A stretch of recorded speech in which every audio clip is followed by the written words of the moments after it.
So I must have been 16 years old. I was in high school. I went to a Catholic high school, so I was wearing the schoolgirl costume, or uniform, as they like to make us think it is.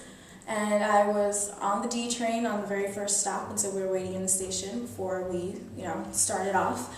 And I'm the only person on the subway car, and I'm sitting in a little L-shaped seat. And this man gets on the train. He sits, right next to me. And I can feel him staring at me, and I'm just trying to ignore him, not looking at him or, giving him any satisfaction.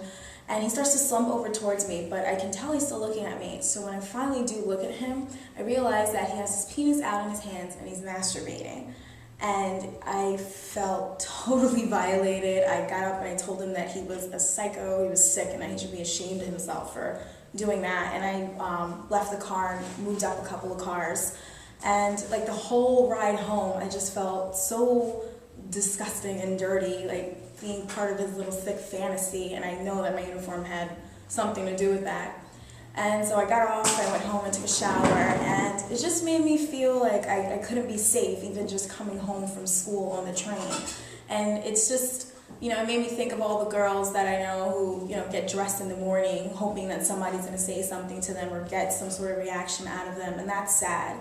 And, it felt good to me to tell him that he should be ashamed of himself and that he shouldn't make somebody feel uncomfortable at all. I should be perfectly comfortable on the train going home from school, not having to think twice about it. And that's why I holla back.